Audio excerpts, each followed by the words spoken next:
A'udzubillahi minasyaitonirrajim. Bismillahirrahmanirrahim. Robbi a'udzubika min hamazati sayatin wa a'udzubika robbi ayahdurun. Robbi shrahli sadri wa yassirli amri wahlul 'uqdatam min lisani yafqahu qawli. Assalamualaikum warahmatullahi wabarakatuh. Salam sejahtera untuk kita semua. Rahayu, namaste, Om Swastiastu, Namo Buddhaya. Salam kebajikan dan sehat untuk kita semua.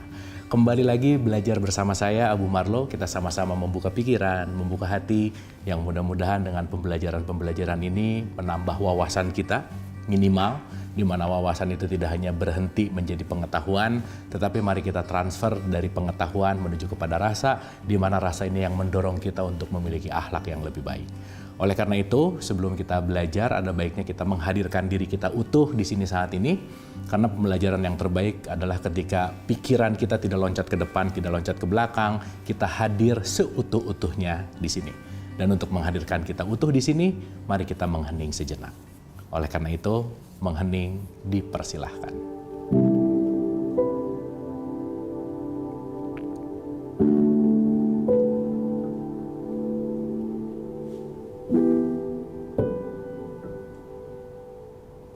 Selesai, terima kasih. Mudah-mudahan kita sudah hadir utuh di sini saat ini dan siap untuk sama-sama belajar. Tidak bosan mengingatkan bahwa saya bicara bukan mau menceramahi, bukan mau mentausiahi, bukan mau mengajari, apalagi bukan berarti saya lebih pintar, lebih tahu, paling benar, tidak sama sekali.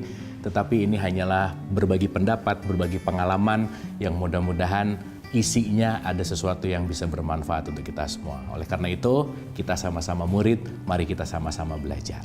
Kita mulai menyadari dan mudah-mudahan ini tidak hanya jadi tahu gitu, tentang bagaimana kehadiran kita ke sini semuanya sudah didesain dengan sangat baik oleh Allah. Allah menciptakan semua ini sebagai panggung sandiwara, katakanlah. Kita ini adalah aktor dan aktrisnya yang sudah punya perannya masing-masing. Maka selalu diulang-ulang, jangan banyak curi casting orang lain. Karena setiap kita punya perannya masing-masing. Jangan terlalu banyak judgement ke sana. Telunjuknya jangan ke sana terus gitu. Mudah-mudahan dengan seringnya kita belajar seperti ini, merubah dari asalnya ke sana jadi ke sini gitu. Karena kesadaran itu adanya di dalam. Tidak lupa dan tidak bosan mengingatkan juga untuk saya dan untuk kita semua, manusia hanya punya masalah dengan egonya selesai. Karena kita nggak pernah punya masalah apapun dengan siapapun kecuali dengan egonya.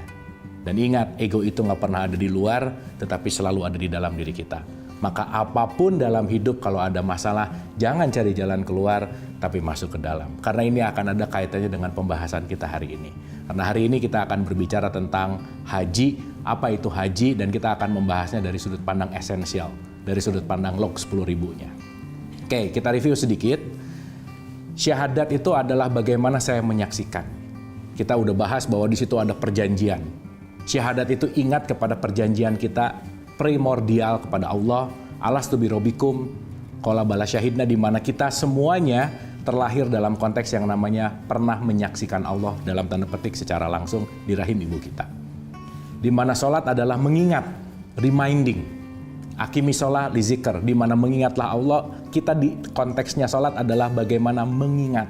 Poin mengingat adalah bagaimana kita selalu terhubung dan terkoneksi. Dan di situ kita ada puasa, di mana kita tetap kontrol ego. Dan kita udah bahas zakat juga, pembersihan tuh.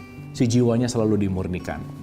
Dan ini akan menjadi satu kesimpulan yang disebut dengan yang namanya hajj atau haji. Oke, kali ini kita akan membahas sekali lagi hakikatnya, esensialnya, bukan konteks dalam hanya ritualnya, tetapi kesadaran spiritualnya. Mari kita mulai belajar. Boleh dipersiapkan catatannya, siapa tahu ada sesuatu yang penting untuk dicatat, karena kadang-kadang yang mencatat aja lupa, apalagi yang tidak mencatat, gitu ya. Jadi mudah-mudahan ini menjadi sesuatu pelajaran yang kita ingat, dan bukan hanya diingat, tetapi kita amalkan. Berbicara masalah haji, hari ini kita akan berbicara masalah haji. Tetapi sebelumnya, mari kita remind dulu, kita mengingat dulu. Di surat 51 ayat 56 Al-Quran, kitab suci Al-Quran mengatakan, wa ma khalaqtul jinna wal insa illa liya'budun. Aku tidak menciptakan jin dan manusia hanya untuk ibadah. Oke? Kita udah bahas ibadah itu adalah pengabdian.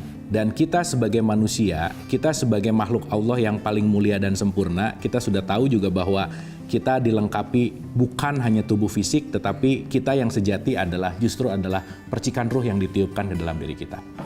Maka dalam konteks di sini, ibadah itu ada 2 poin penting. Ada ibadah jasmani yang nanti outputnya menjadi ritual.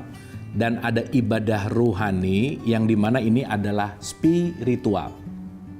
Jadi kalau ritual itu adalah physical, di situ ada spirit, dan ritual spirit itu adalah pembawaan dari ruhani kita gitu. Oleh karena itu diulang-ulang. Bukan pada hanya gerakannya, bukan hanya pada mengucapkannya, tetapi bagaimana pemahaman dan kesadaran apa yang digerakkan dan diucapkan menjadi kesadaran ruhani kita, itu yang paling penting. Karena pada outputnya intinya adalah bagaimana kita meruhani. Itu ya, makanya kenapa saya ulang-ulang. Di Al-Maun tuh dikatakan fawailul lil musholin, celakalah orang yang sholat. Yang mana yang celaka? Yang sholatnya cuma raganya aja. Rajin ke masjid, sholatnya rajin, tapi korupsi misalkan. Kenapa bisa begitu? Karena nggak seimbang. Yang dia lakukan hanyalah ibadah jasmani gitu. Kenapa? Ruhaninya jangan-jangan tidak menyala, belum menyambung. Dalam konteks tidak diberikan nutrisi. Nah, berbicara masalah haji, ya kita ambil dari katanya dulu gitu. Konteks berbicara masalah haji itu artinya adalah perjalanan atau menuju gitu. Berarti kalau ini adalah perjalanan atau menuju, berarti ada titik awal dan menuju kepada titik tujuhnya gitu kira-kira. Maka nanti kita akan mengerti bahwa haji itu adalah mengunjungi atau menuju atau melakukan perjalanan menuju kepada Baitullah. Sekali lagi, Baitullah pun ada Baitullah yang jasmania, fisikal, dan ada Baitullah yang ruhania, non-fisikal. Maka nanti kita akan mengerti bahwa perjalanan haji itu bukan masalah saya berangkat ke tanah suci, bukan itu poinnya, bukan hanya itu. Itu diperlukan iya, tetapi esensinya bukan perjalanan fisiknya, bukan. Karena mohon maaf sekali, boleh jadi melakukan perjalanan fisik pergi ke tanah suci, tetapi ruhaninya nggak kemana-mana gitu. Akhirnya dia hanya melakukan perjalanan fisik, dalam tanda petik hanya mungkin dia jalan secara badaniahnya gitu, tetapi esensinya tidak berubah gitu. Maka mohon maaf sekali, kalau jasmani itu hanya melakukan perjalanan haji, pulang itu hanya mendapatkan gelar haji.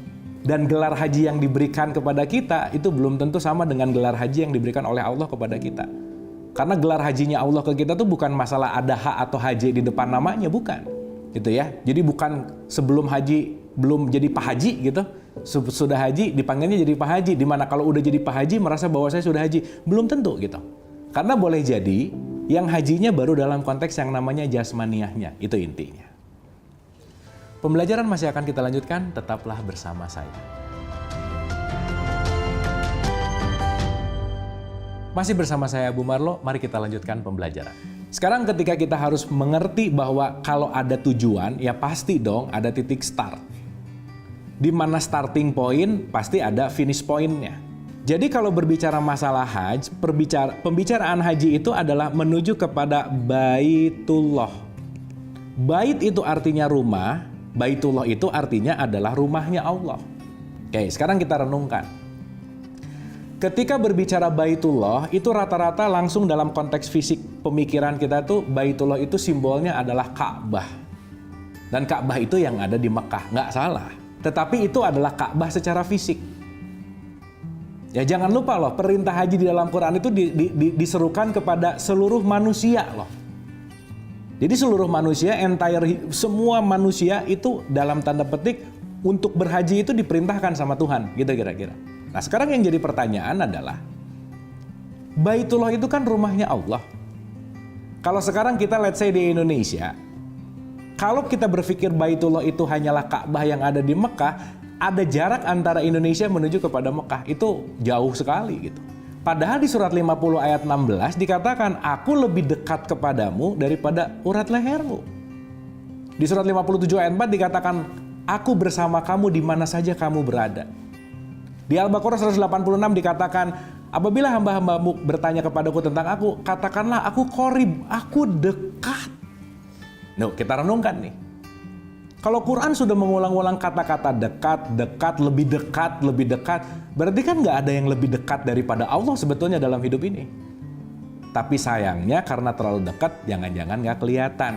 Ya kalau saya ngelihat sekarang layar ini deket banget juga nggak akan kelihatan. Sehingga saking dekatnya bisa jadi nggak kelihatan. Itu yang perlu kita renungkan nomor satu. Yang kedua, Rasulullah mengatakan, qalbun mukmin baitullah. Kolbunya si mukmin ini adalah baitullah. Oh, di sini kita udah mulai dapat sesuatu nih. Kisi-kisinya satu, dekat banget. Yang kedua, kolbun mukmin baitullah.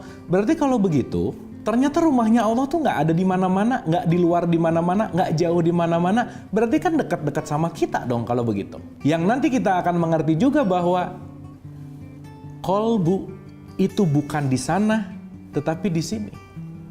Makanya kalimat-kalimat qalb di surat 29 ayat 49, bal huwa ayatum bainah fi suduri lazina utul ilm. Soder sama kolbu, dada sama kolbu itu dalam konteks nggak berjauhan. Di mana konteks kolbu kita dalam dada kita yang nanti dalam bahasa Indonesia disebut dengan kata-kata yang namanya hati. Tetapi pun ini bukan berbicara masalah hati organ fisik, bukan. Hati kolbu sama hati fisik itu berbeda gitu. Maka tidak berbicara dalam konteks fisikal, tetapi lebih kepada esensialnya, lebih kepada metafisikalnya, lebih kepada kesadarannya gitu kira-kira. Maka kolbu itu adalah hati, hati itu di dalam dada, yang ini bukan ngomongin berbicara masalah tubuh fisik, tetapi justru malah kesadaran. Karena sekali lagi, ruh itu bukan fisik, tetapi dia adalah energi. Maka kolbu adalah tempat energi itu sendiri gitu kira-kira. Oke ya, mudah-mudahan mulai sedikit terbuka nih bahwa ternyata perjalanan haji itu bukan saya jauh pergi ke sana, meskipun secara ritualnya penting iya. Tetapi yang jauh lebih penting lagi adalah menghajikan diri untuk saya menemukan rumah Allah yang ada di dalam paling dalam. Ah, gitu kira-kira. Karena sekali lagi, qalbun mukmin baitullah. Kolbun mukmin, rumahnya Allah itu ada di dalam kolbu. Jadi rumahnya Allah dekat apa jauh? Dekat banget. Maka Ka'bah secara fisikal ada di Mekah, tapi Ka'bah hakikat, Ka'bah yang benar-benar esensial itu ada di dalam diri kita semua. Maka perjalanan haji adalah perjalanan meniti ke dalam diri, masuk menembus kolbu untuk masuk ke rumah Allah. Itu poin pentingnya. Ya, saya ulang. Kita gambarkan supaya mudah. Oke, saya kasih contoh sederhana begini. Kembali kepada kesadaran tentang who am I? Siapa diri kita? Faktor yang paling luar di dalam diri kita, itu yang disebut dengan yang namanya jasad. Oke? Masuk ke dalam sedikit, kita punya aplikasi hidup namanya jiwa. Di dalamnya ada ego. Yang paling luar disebut biological birth, berikutnya psychological birth, berikutnya itu adalah spiritual birth, di mana disitulah letak yang namanya kolbu. Di dalam kolbu, disinilah yang disebut dengan rumah Allah. Maka rumahnya Allah ada di dalam kolbu yang paling dalam. Inti dari paling dalam diri kita adalah dia, gitu kira-kira. Makanya dialah yang awal dan dialah yang akhir. Kalau begitu, konteks di mana perjalanan haji itu adalah perjalanan meniti ke dalam diri, menembus dinding jiwa dan rohani kita sebetulnya. Sehingga perjalanannya dari luar ke dalam. Bukan dari kita atau dari jasad keluar, bukan perjalanan ini, bukan. Meskipun secara ritual itu penting, iya. Mudah-mudahan ini kita bisa membalancekan, mudah-mudahan kita bisa menyadari bahwa orang yang berangkat ke sana belum tentu berhaji dalam konteks di hadapan Allah, belum tentu. Maka mabrur itu bukan masalah perjalanannya aja ke sana, tetapi output dari sana ada perubahan nggak gitu kira-kira. Karena pada akhirnya semua ibadah ritual itu kan ujungnya adalah membuat kita menjadi orang yang takwa gitu intinya. Jelas ya? Dan nanti kita mengerti kenapa haji disimpan di paling terakhir di dalam rukun Islam. Karena haji ini melalui proses dari syahadat sampai zakah dulu. Maka haji itu adalah jalannya nanti ketika bisa menembus, itu semuanya melalui semua fase. Dan ini sangat indah sekali kalau kita pahami dalam konteks yang namanya spiritual. Ketika saya mau menembus dinding yang namanya jasmania, berarti saya harus mengolah raga. Maka dalam olahraga ini sudah ada konteks yang namanya puasa. Makanya puasa nggak makan nggak minum, secara fisikal juga ada. Sehingga ketika dalam konteks puasa, membuat jiwa kita semakin peka. jiwa kita semakin benar-benar bisa dirasakan, dialami, kita benar-benar memiliki kesadaran spiritual yang baik. Karena kenapa? Puasa pada akhirnya adalah membawa kita menuju kepada yang takwa. Di mana semakin jiwa kita peka, semakin kita menyadari dan melepaskan kemelekatan. Disitulah konteks yang namanya zakat. Makanya kita udah bahas tuh. Oh, ngerti puasa dan zakat. Ternyata itu semua didasarkan oleh apa? Penyaksian kepada Allah. Dengan mengingat Allah, maka syahadat, sholat, puasa, zakat itu adalah fundamental untuk melakukan perjalanan haji sebetulnya. Dan ini indah sekali. Dan ini semuanya berangkai dalam konteks susunan-susunan yang sangat detail sebetulnya.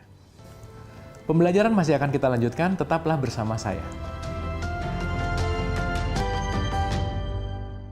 Masih bersama saya Abu Marlo, mari kita lanjutkan pembelajaran. Berbicara masalah perjalanan haji berarti perjalanan menuju kepada inti kesadaran ruhani. Berarti kan harus melepaskan dulu ini dong, kepemilikan. Harus melepaskan dulu kotoran-kotoran jiwa, harus melepaskan dulu semua yang melekat kepada apa yang rasa kita miliki. Itu adalah zakat, udah kita bahas. Jadi ketika nanti kita berjalan meniti ke dalam diri, masuk ke dalam kolbun kita, hati kita, di mana nanti berjumpa dengan Dia dalam tanda petik, maka inilah yang disebut dengan yang namanya Ka'bah secara hakikat. Jadi Ka'bah fisik ada di Mekah, Ka'bah hakikat ada di dalam diri kita. Secara hakikat kapanpun dan dimanapun kita bisa melakukan yang namanya haji. Bisa melakukan yang namanya menuju kepada Baitullah. Bukankah sholat sehari-hari itu adalah bagaimana kita mengingat Allah untuk masuk ke dalam rumahnya? Dan outputnya apa? Kalau orang sering masuk ke dalam rumahnya, berarti sifat-sifatnya Allah ada di dalam dirinya. Maka membuat dirinya semakin anil fahsya, iwal munkar. Maka sholat, kenapa sih di Al-Baqarah 238 bukan hanya sholat ritual, tetapi di situ ada wusto, pertengahan. Pertengahan itu apa? Ya kolbu kita. Maka kolbu pun harus ikut sholat dalam tanda petik. Bukan hanya gerakannya. Maka yang dinilai bukan masalah gerakan, diulang-ulang, mohon maaf harus disampaikan dan ini penting untuk dimengerti lebih detail. Rajin melakukan gerakan yang 5 waktu kan belum prestasi sebetulnya. Tapi prestasinya ritual ini justru dilakukan di antara ketika kita dalam melakukan kegiatan atau kehidupan kita sehari-hari. Maka penting ada ritual dan spiritual, gitu kira-kira. Siapapun bisa melakukan perjalanan haji secara hakikat karena kenapa? Orang yang sudah melepaskan dan membersihkan jiwanya, di situ ada kemungkinan untuk melakukan perjalanan haji itu. Oke, saya kasih contoh sederhana. Ya, mudah-mudahan sudah mulai dimengerti secara esensial nih. Kalau berbicara masalah hakikat, bahwasannya Ka'bah ini yang disebut dengan yang namanya rumah Allah. Maka kenapa sih ketika seseorang umroh atau haji, diawali dengan yang namanya tawaf? Tawaf itu selalu dimulai dari konteks yang namanya Hajar Aswad. Hajar Aswad itu artinya batu hitam. Itu punya banyak makna sekali. Yang pertama, batu hitam itu bisa diartikan dengan kotoran-kotoran jiwa kita yang harus selalu kita lepaskan dan murnikan. Dalam artian, bagaimana kita melepaskan kemelekatan. Maka kita mengelilingi untuk membersihkan. Itu poin pentingnya. Makna yang kedua, Hajar Aswad ini disimbolkan dengan Siti Hajar. Siti Hajar itu simbol dari kewanitaan. Maka bentuk Hajar Aswad ini bentuk kewanitaan sebetulnya. Untuk menyadari bahwa hitungan 1 kali tawaf adalah dari titik Hajar Aswad kembali ke titik Hajar Aswad itu adalah satu hitungan. Ingin memberi isyarat bahwa kamu datang dari satu tempat dan akan kembali ke tempat yang sama. Kamu terlahir dari rahim ibumu, karena sekali lagi Hajar Aswad itu adalah simbol dari Siti Hajar. Hajar Aswad itu adalah simbol dari kewanitaan juga, bahwa kamu terlahir dari situ. Maka ketika kamu terlahir dari situ, sadarilah bahwa di dalam rahim ibumu kamu melakukan yang namanya perjanjian suci yang sudah kita bahas namanya syahadat. Maka syahadat, sholat, puasa, zakat, haji. Itu jadi satu kesatuan. Maka kalau kita sadari, kita bekerja itu adalah tawaf kita. Apapun yang kita lakukan hari-hari ini adalah tawaf kita untuk menuju kemana? Tetap untuk menuju kepada Baitullah. Maka apapun yang dilakukan hanya untuk mencari ridho Allah. Tuh ya, nah makanya di situ ada tawaf tuh. Di mana tawaf di situ nanti akan masuk ke dalam konteks yang namanya menuju kepada hijir Ismail. Ismail itu artinya mau mendengarkan. Maka ketika kita mau mendengarkan, kita akan menambah sesuatu kesadaran. Sehingga nanti akan masuk ke dalam makom Ibrahim. Makom itu artinya level, Ibrahim itu adalah itu sumber, rahim itu kasih sayang. Di mana puncak kasih sayang tertinggi. Makanya kenapa di surat 4 ayat 125, Ibrahim ini dijadikan sebagai contoh dalam konteks Ibrahim adalah kesayangannya Allah. Kenapa? Karena Ibrahim ini tidak dalam konteks yang namanya mempersekutukan Allah. Dan yang menarik lagi, yang namanya melakukan kegiatan umroh atau haji itu selalu menggunakan pakaian yang disebut dengan pakaian ihram. Pakaian ihram itu pakaian yang bebas jahitan. Ini bukan hanya berbicara masalah jahitan fisik, bukan. Jahitan itu kan menyatukan. Artinya bebas jahitan itu jangan sampai kamu terjahit dalam tanda petik, menyatu dalam tanda petik dengan duniawi, gitu kira-kira.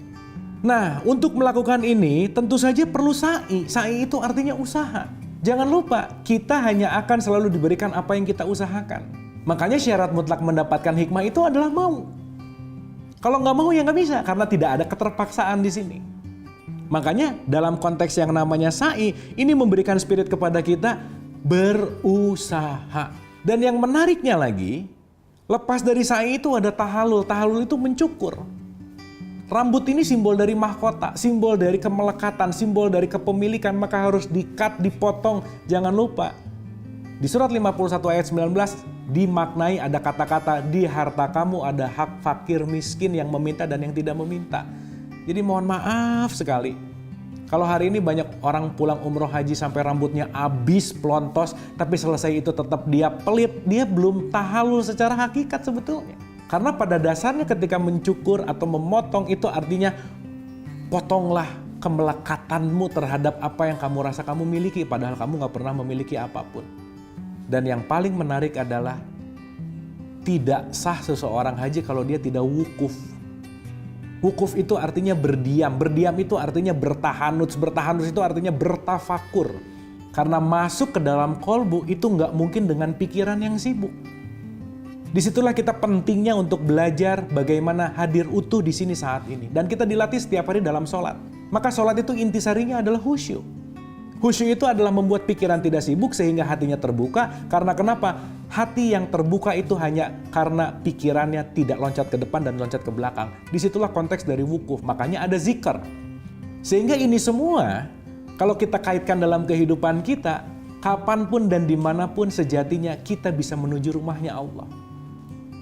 Dan output dari semuanya, intinya adalah melepaskan dari semua kemusyrikan. Labbaik Allahumma labbaik, labbaik la syarika laka labbaik, innal hamda wa ni'mata laka wal mulk la syarika lak. Ya Allah, saya sudah tidak menjadi orang yang mempersekutukanmu. Saya tidak menuhankan harta saya, jabatan saya, kepintaran saya. Karena kenapa? Itu semua hanyalah sarana untuk menuju kepadamu dan semuanya hanya milikmu.